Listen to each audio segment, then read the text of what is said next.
Good afternoon, everybody. Sunday night, I don't know, almost 9-ish.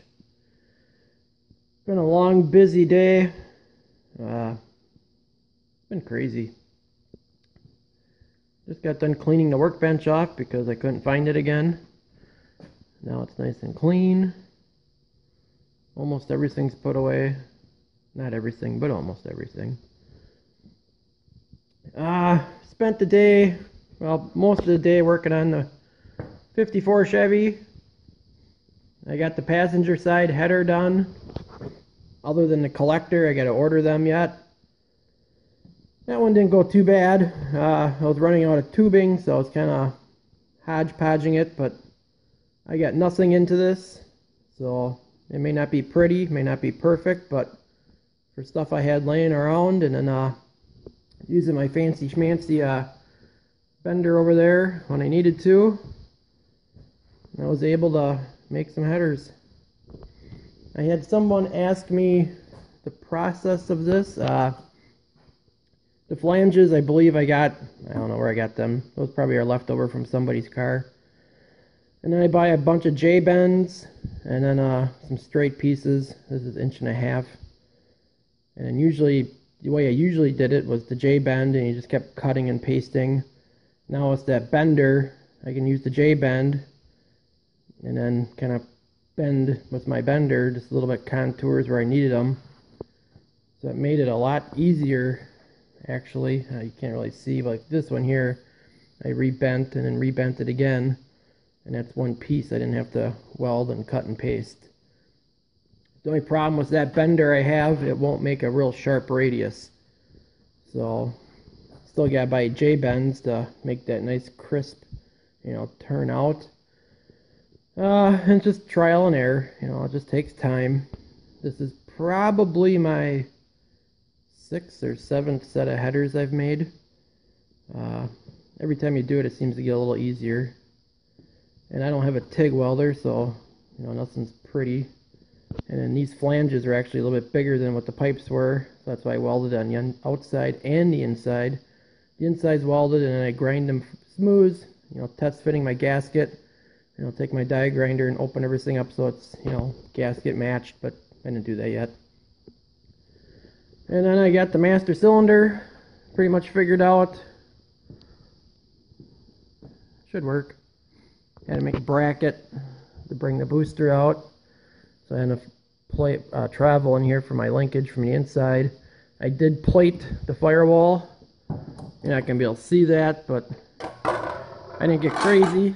I didn't do, Mr. Heavy Chevy probably would have wanted me to use like a 1-inch piece of plate in here to beef that up, but I didn't want to go overkill. I didn't want the car to lean either.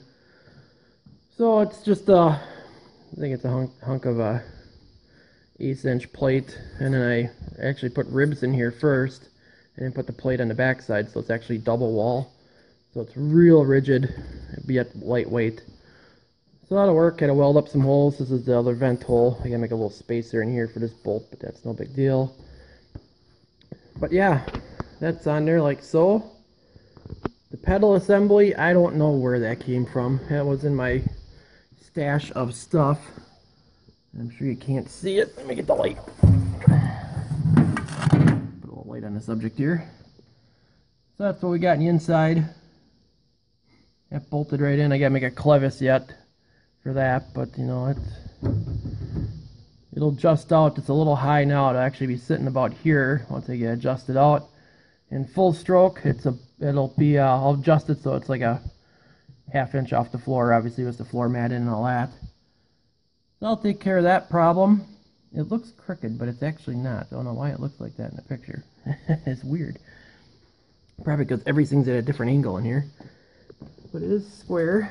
Pedal is square in there. Nice and true. I gotta make a gas pedal yet. Not sure how I'm gonna do that. Got an idea. I'm not even worried about it. So, pulled all the wiring out, got the heater box out, vacuumed out a whole bunch of mouse poop and nests and a whole bunch of icky stuff that no one wants to be playing with, but had to be done. Floor is really solid. one little spot over there. I think I'm just going to make a whole piece to cover up where the master cylinder fill was. And just, redo that part, but the rest of it's rock solid. Once I get the Impala done, I'll take a roller outside, I'll sandblast the floors, and then proceed on this car. But like I said, today was just this car. I just had my mojo going. I wanted to get that header done. I wanted to get the brakes figured out.